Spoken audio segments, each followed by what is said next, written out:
Namaste and good morning. As I promised from the last video, the Churning, to speak a little bit something more that may help. So how did I find that this would help? I worked in the IT industry for quite a while before I retired. And as you know, of course, I meditated and all of that. So this knowledge comes from my own experience from meditating. Now we know that just as we have the computer with the information systems, their database, there's everything about the computer, you program it and you have tables and everything. So what about our human system? So our human system also has a database that records all our memories, our experiences.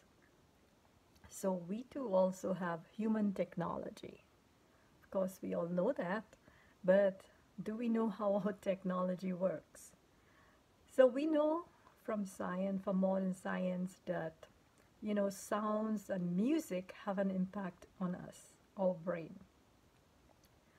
For example, classical music, does something to the brain, whereas other music have different effect. So we know that sounds affect us.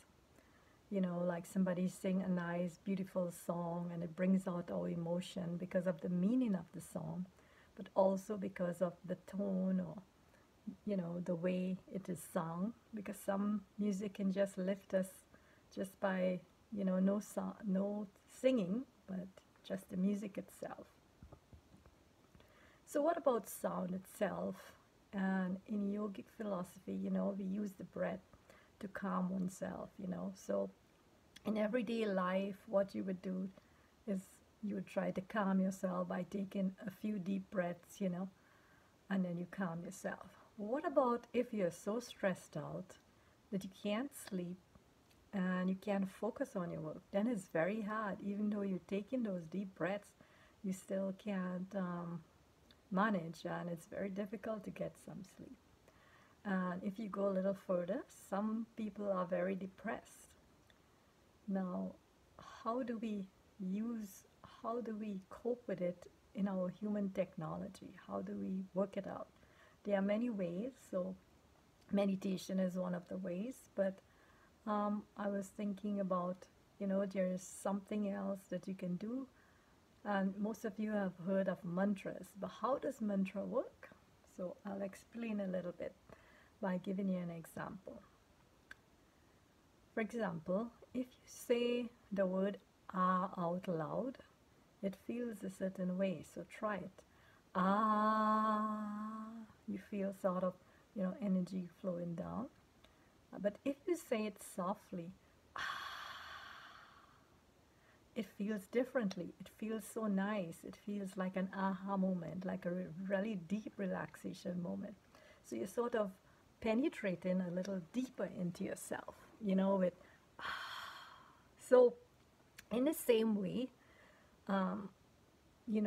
it depends on our breath. So for example, let's use another word. So, in the mantra soham. So the breath is coming out as you say so. But if you try to say so quietly, in your mind, it's very difficult to say it with the breath coming out. It's much easier to say it if you're inhaling while you're saying it. So try it. Try saying so with an inhalation, right? It's very easy. So then saying soham out loud is different than saying soham out softly. That's why there's a twist to the mantra with hamsa or soham.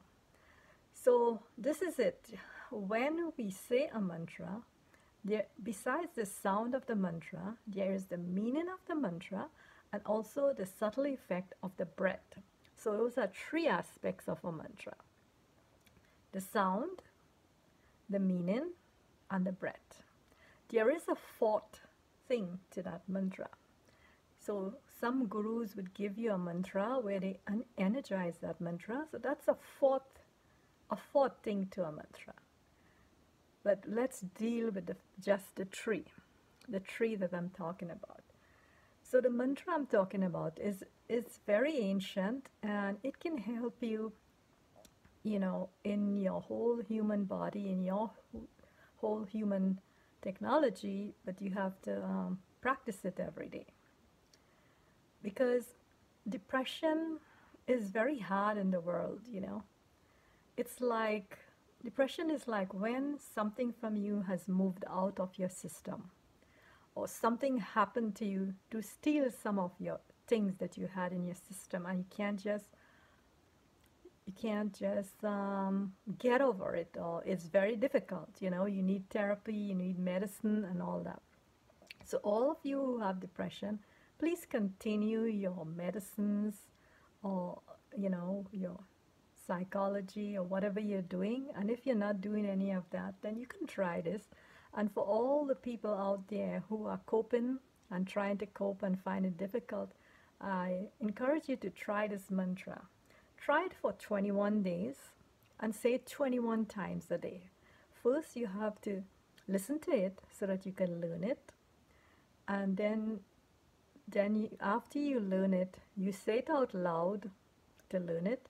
And then after that, I want you to say it without talking it, but say it in your mind. So in that case, when you get to the saying it in the mind, it has a very big effect, because it's now dealing with the breath and the subtler thing of the mantra. So those three things I talked about. So first of all, while you're doing it the first day, you said, well, even though if you have to, so listening to a mantra, saying a mantra and saying it in your mind is 3 different dimensions. It's 3 different things. So it's not the same effect. So I want you to listen and learn the words. And of course, you could play it 21 times and do that. And finally, do it every day, however you can. And at the end of 21 days, I'm sure you would be only doing it in your mind by then. So the mantra is Om Namo Bhagavate Vasudevaya. Now in my next video, I sing this mantra at a particular range, or how I say it. So I want you to learn it like that. And I will put the meaning. I already sang it in another video. So I'll put the meaning of it. So you would be doing this mantra, and it will be for 21 days, 21 times a day, and see how you feel inside. See if your system start changing. In the ancient teachings, the ancient, like Deepak teaches different mantras, Deepak Chopra and other people. So from the ancient, they always tell you could chant something 108 times, but you're a beginner. So chant it 21 times, either in the morning, or you can do it while you're cooking or something, or, whatever you can, or you can do it just before you go to bed. So that would be your exercise, and see how much it changes your insides. Because human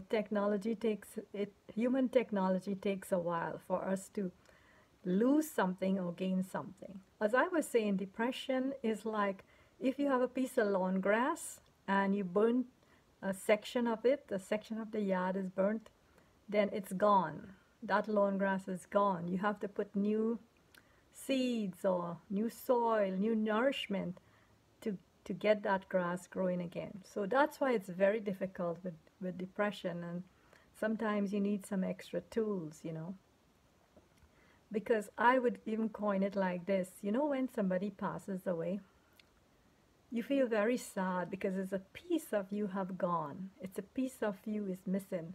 So you can't come to terms with that. It takes a while to get over that. So in our database, our human technology database, we have a lot of things that we've accumulated over this lifetime and many lifetimes. So sometimes when you are doing sadhana, you know, when you're doing meditation, you lose some of the old things that you have, and you're putting in new things because you want to change yourself. So that's why sometimes you may feel a little sad sometimes, and then you may feel so blissful sometimes. So things do change within your system as you do sadhana, as you do this mantra. So whoever is listening, this mantra is for anyone, man, woman, or child.